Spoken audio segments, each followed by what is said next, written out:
Assalamualaikum warahmatullahi wabarakatuh. Saya Salma Ya'rifa dari jurusan Teknik Sipil Program Studi Teknik Sipil kelas 1 TS3. Kali ini saya akan menjelaskan beberapa bagian yang ada di toolbar annotation. Nah, di toolbar annotation itu yang pertama ada text. Teks ada dua macam. Yang pertama multi-line text dan yang kedua ada single line text. Nah, untuk multi-line text yaitu kita bisa mengubah huruf langsung dari tempatnya, bisa mengubah besar kecilnya, bisa mengubah fontnya, dan bisa membuat bold atau garis bawah atau dibuat miring. Nah, langsung kita contohkan. Pertama kita buat boxnya terlebih dahulu. Nah, lalu misal kita tulis pondasi, lalu bawahnya lagi genteng, ini keramik, pintu. Nah, lalu misalnya yang font ini saya akan bold, yang ini akan saya miringkan, yang ini akan saya coret. Nah, yang ini saya ganti fontnya.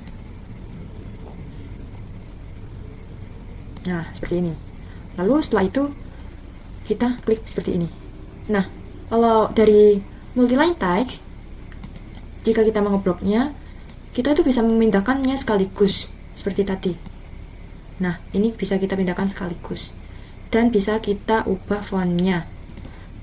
Kita ubah fontnya atau kita ubah ukurannya. Misal yang ini kita ubah ukurannya menjadi yang ini kecil gitu. Seperti itu. Lalu yang di single line, kita hanya bisa membuat ukurannya hanya sekali saja di awal, yaitu kita menentukan besarnya hurufnya terlebih dahulu, misalnya segini, lalu lebarnya segini. Nah, lalu kita klik nih pondasi, lalu bawahnya lagi pintu, keramik, genteng. Nah, setelah itu kita sudah tidak bisa mengubahnya lagi, ukurannya tidak bisa diubah, dan bentuk hurufnya, font-fontnya, untuk tebal, miring, tebal dan ketipisannya, miringnya juga tidak bisa. Nah, dan yang single line ini kita hanya bisa memindahkan satu-satu seperti ini, tidak seperti yang tadi yang bisa dipindahkan sekaligus.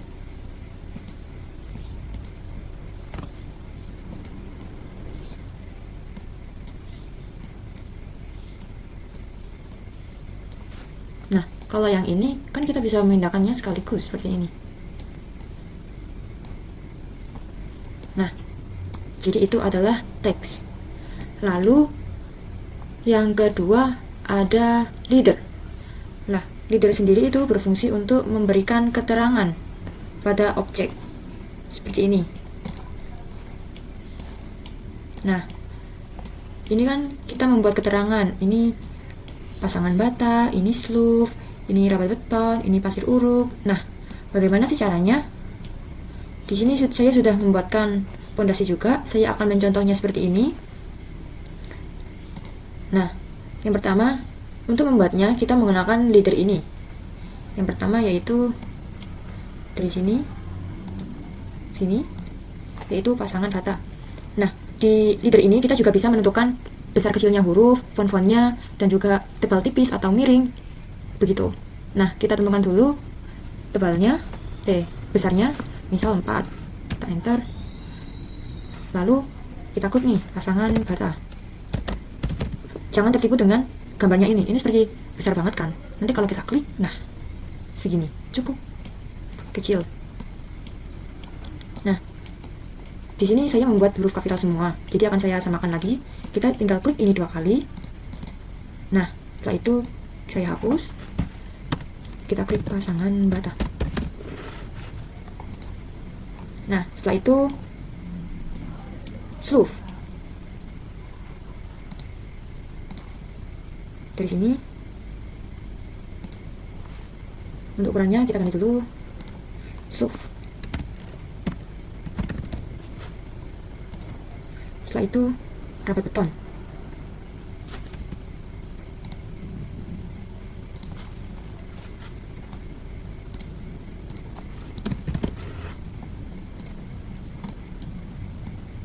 Lalu pasir uruk kita taruh di atasnya.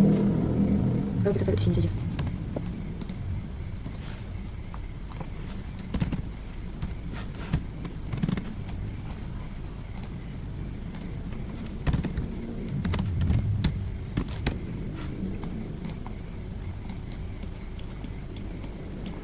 Nah, untuk merapikannya kita menggunakan ini, align.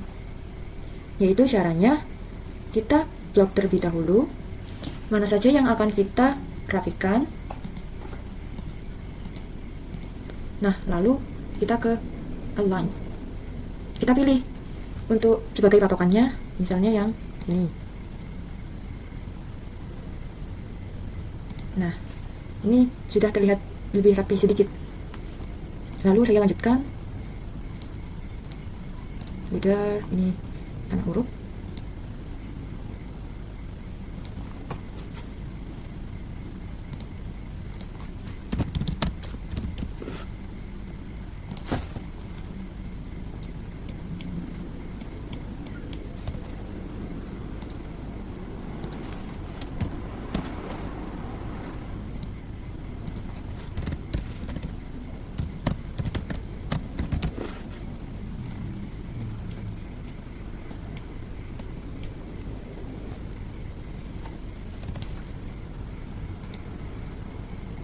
Ini unstampeng.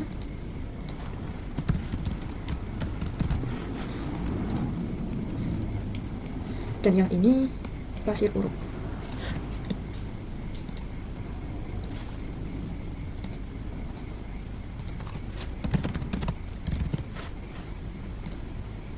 Nah, jadi seperti ini. Lalu di leader sendiri itu ada tombol lagi nih, yaitu ada di leader atau remove leader. Nah, ada di leader sendiri itu yaitu untuk seperti ini. Kita menambahkan untuk bercabang. Nah, kita pilih yang ini. Nah, kita tarik garis nih. Tanah uruk seperti sama yang kayak ini. Jadinya seperti itu. Nah, kelihatan kan? Jadinya itu kita akan menambah cabangnya. Nah, sedangkan remove-nya itu ya digunakan untuk menghapus cabangnya tadi. Seperti ini.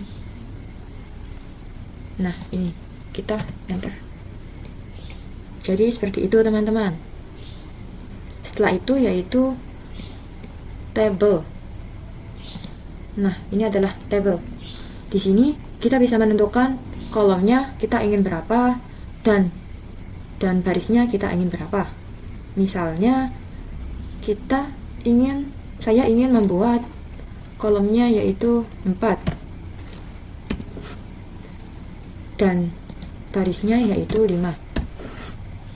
Lalu kita pilih nih titelnya header data. Kalian bisa untuk mengubahnya seperti ini jika mau tidak ada judulnya. Nah, dan yang header itu langsung data juga bisa. Kalau yang saya untuk titelnya akan saya beri judul, lalu datanya juga. Ini akan pindah header dan ini data. Nah, lalu jadi seperti ini. Misal judulnya rencana anggaran biaya. Lalu kita klik.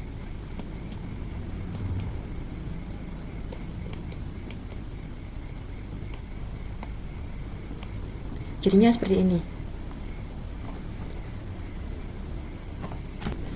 Nah, di sini kita bisa mengisi untuk headernya, yaitu yang pertama ada nomor, lalu yang kedua deskripsinya, atau setelah itu yang ini quantity, dan yang ini ukurannya, size. Ini saya ngarang sendiri ya teman-teman, sebagai contoh saja. Nah, seperti itu teman-teman. Nah, Jadi itu adalah caranya untuk membuat tabel. Nah, untuk tabel sendiri tadi ada pilihannya kan? Specific insertion point atau spesifikasi window. Nah, untuk insert ini kita menentukan kolom dan barisnya. Sedangkan specific window kita hanya menentukan kolomnya saja. Nah, untuk barisnya kita bisa mengaturnya sendiri. Misalnya nih. Nah, di sini kolomnya ada 4. Nah, kalau seperti ini barisnya ada 2. Lalu saya tarik. Nah, saya tarik bisa banyak seperti ini. Kita menentukan sendiri. Misalnya ada 5. Nah, jadinya seperti ini. Jadi bedanya seperti itu. Yang insert ini kita menentukan baris dan kolomnya, sedangkan yang ini kita hanya menentukan kolomnya saja, dan untuk barisnya kita bisa menentukan sendiri. Nah, demikian penjelasan dari saya mengenai toolbar annotation. Mohon maaf bila ada salah kata. Wassalamualaikum warahmatullahi wabarakatuh.